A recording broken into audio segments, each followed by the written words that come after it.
Hello, my magical muses, witches, heathens. Welcome back to As Above, So Below. We are going to be continuing our witchcraft series today, and the topic of today is what kind of witch are you, or which witch are you? So there's so many different kinds of witchcraft. And the beauty of this path is that you don't have to stick to just one path. You can start to really alchemize it to what it is that best suits your path. That is called eclectic witchcraft, and that is the path that I follow. But there is kitchen witchery, there is lunar witches, there is cosmic witches, there's Alexandrian, Gardnerian, Norse. There's so much that you can do. For me personally, I didn't want to limit what I learned. For me, I feel very connected to nature. So any sort of shamanic study also, it fascinates me. I've had my own unprovoked shamanic journey where I found my power animal, which is the jaguar. Panther is actually not a species. It is a melanistic jaguar, but you can call it a panther. So, but shamanism is it's very deep in me. I feel very connected to any sort of Celtic, Druidic work, Norse paganism, herbs, tarot, divination, the list goes on and on. So the best thing that I can tell you is take it in chunks. If you're interested in kitchen magic, the options for that are endless. You can make magic in your food. You can imbue it in your bread, in your soups. I, for one, love soups. That's my jam. You have the cauldron right there. You throw it in the pot and there you go. You have your own elixir of magic. So, get creative with it, and don't limit yourself to just one way of being. And if you are diving into, being in an Alexandrian or a Gardnerian path, there's nothing wrong with that at all, but it is more structured. It is a bit more, you have more things to follow. And some people love that. Some people don't. Some people are more intuitive with their path. Some people like to be structured and read out of a book. But you don't have to be initiated into witchcraft to call yourself a practicing witch. But go where your intuition is leading you towards. And I found that by looking at my ancestry, whether you knew your ancestors or not, but I took a DNA test to see, really where my roots are. And for me, a lot of my paternal and maternal side is Scottish and Irish and of European descent, of course, but there's a lot of Norse in there too. I've got Norway, I've got some Baltic states, some Swedish in there. So there's some of that in there as well. And as I was doing research and listening to, Heilung or Wardruna, those are also very ritualistic and shamanic based practices too. So anything like that can help steer you in a direction of where you are wanting to go. But it can be as simple as nature. If you feel at home in nature, go out and get familiar with your local area. And you may find that, herbalism is really up your alley. And there's a lot of different branches that you can go with this path. And if you're interested in divination, you can explore tarot, you can explore runes, you can explore dowsing rods. There's so many different things that you can do. And I often find that if I even move in one direction, another path starts to unfold. So And I love being eclectic because I find resonance with so many different things. And I found that when I did a lot of deity work, a lot of the paths started to kind of say the same thing, and we see that a lot in like Roman and Greek mythology. And we can also see a lot of similarities between pantheons. So they really represent a specific archetype. So for me, the first deity that ever reached out to me was, of course, Hecate. And she is the Greek goddess of the witches, of crossroads. And I would find that my life held so much symbolism around what she represents. I was a child of divorce. I always felt like I was in between. I grew up Mormon, so I was in a practice that I didn't feel like I resonated with, but I kind of had to go with the flow because that's what my parents did, but I always knew that there was something missing, that there was a deeper essence within me that I needed to get access to. And I didn't understand that until I was actually on my own in my, I would say, like early or mid 20s. That's really when I was like, holy shit, I'm a witch. Like I didn't even know that that was a real thing that you could practice, and I always loved Lord of the Rings and fantasy and Harry Potter. Like those things are still so they just call to my soul on such a deep level. But if you look at the things that you're interested in, it really, you dive deeper into it and you can integrate that into your craft. And I integrate a lot of music into my craft, a lot of dancing, and I take ritual baths, and I'm very connected to the lunar cycles. Being a Pisces, that's just my jam. And I have learned to kind of build my own practice around that. And things just start to happen organically when you move from intuition. And that's another thing that this path teaches you, is to trust your intuition.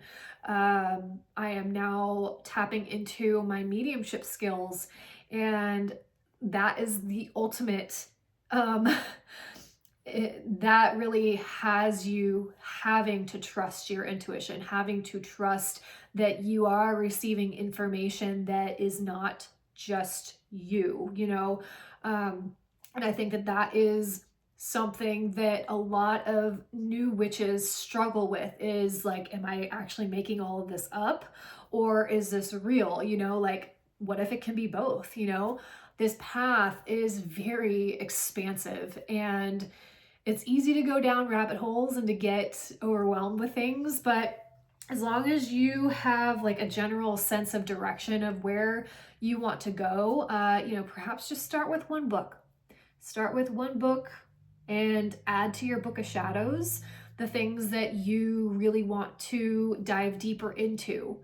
And I found that when I was starting my path, when I was reading How to Ride a Silver Broomstick or Christopher Penczak's books, I would glean insight from one thing and then I would take it and run with it. And now I've cultivated this practice that's designed specifically for me. And now I'm holding moon rituals and I'm reading tarot, and I've, started this YouTube channel.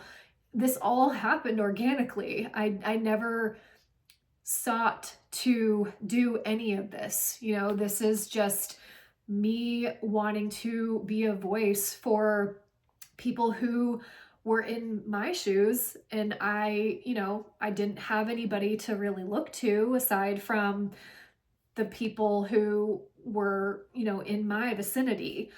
I really want to build a community of magical people who are also healing.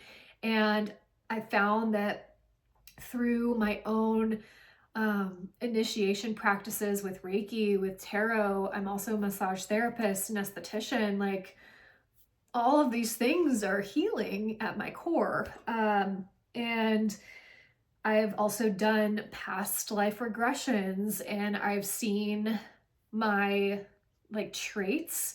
I was a midwife in a past life, and I was also hung, and I was also burned, like, I mean, these are all just traits of being a witch, and I've had to really shed a lot of insecurities around that. And that can be a video for, I think, the next one is the witch wound, and uncovering the suppression and uncovering the judgment, because that's also something that I had to heal from. Because in order to walk this path, you have to walk it with confidence and knowing that your beliefs are just as valid, my ears ringing, just as valid as the Christian that sits next to you.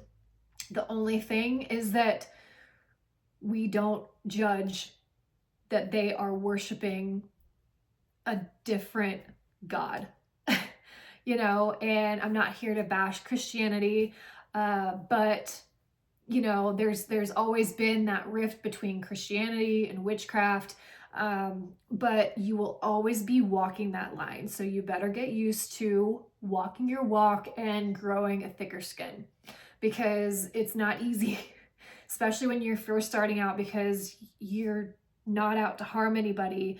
You are doing your own thing, and you may have people talking about you behind your back. You may have people who don't understand, but meeting that with compassion and self-preservation and protection is really going to help you on this path. So doing protection magic, protection spells doesn't mean that you have to be baneful or mean.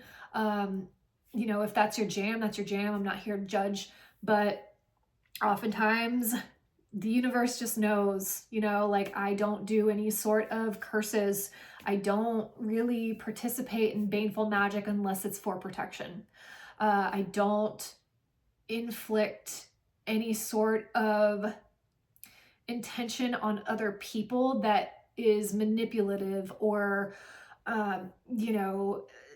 anything like that. I would rather give it to source, give it to spirit, because I know that they will handle it so much better than I can, and that's also trusting your magic, trusting that you know deep down that you are walking with your guides, and that is the most powerful thing that any witch can do, or any practitioner, really. So really, it's up to you, and you will meet so many different people on this path who may be, a kitchen witch, or maybe a lunar witch, cosmic witch, whatever it is. But the coolest thing is that you can always learn something from your fellow sister or brother witch. Ask questions, because even still to this day, there's no way that I can know everything, like this is such a deep conversation that, you will die not having all the answers, and that's okay, but the biggest thing is to not judge somebody for their path, to not judge somebody for the type of practice that they wield, I have met so many amazing witches, and I love seeing them own their power and own their presence, because there is nothing more powerful than standing in the face of adversity and knowing without contention that you are enough and that your magic is powerful. Like, I don't know about you, but I feel empowered when somebody tells me that I can't do something or magic isn't real, and I prove them wrong, not to be like showboaty or anything, but I've walked this path long enough to know that magic is real, and you can't take the glasses off once you've put them back on, you know? Um, you can call it different things. I think that at the end of the day, we're all praying to the same thing. We just call it different names. And that helps me to understand other people and where they're coming from. And if you can relate to other people in different paths, you will have a much more expansive and well-rounded practice. So don't limit yourself and really get to know yourself more, because that will expand your practice and your magic. And also, don't feel bad if you skip, you know, moon rituals. You don't have to do rituals with every single stinking moon. You know, there was a point where I was very structured. I was like, I gotta do this, I gotta do this, but it takes away the magic when, for me at least, when I feel like I have to do something. You know, if there is a specific moon that aligns with what it is that I am working towards, then hell yeah, I'm gonna do my magic towards it, you know? Um, but you don't have to have such a rigid practice. You are still a witch if you don't practice for 6 months, for a year, you know, like you're not gonna get shut out from Hecate if you don't do your spell, you know. I mean, she may send you signs to get you back on the path. And all of us have a different relationship with our deities. That's another thing too, is that if you have a deity that you connect with in a specific way, but you know somebody else who connects in a different way to that deity, do not judge. Do not think that your practice is any less than. Don't compare yourself. Don't compare your practice to somebody else's, because that gives power away to a force that is not you. And your practice is special and is unique just for you. So if you pray for, you know, to Aphrodite for love and sensual expression, and somebody else does more emotional work with her, those are still valid. You know, just practice in the way that your intuition is guiding you towards, and you won't be steered wrong. Just don't intentionally harm anybody, you know? Protection, yes, that's what I believe in. If you're protecting yourself towards harmful energies, then yes, that is, spiritual hygiene is very important in this craft, because there will be other people who cast against you. But you have to learn how to shield and how to protect yourself. And that will also be another video for a different day. But I hope that this helped, and I hope it helped guide you towards a specific path if you were confused. Or you may just be like, I'm an eclectic witch and I embrace everything, and I think that's beautiful. So, but thank you for being with me, all of you magic muses. I will see you on the next one, and remember, you are magic. Blessed be. Bye.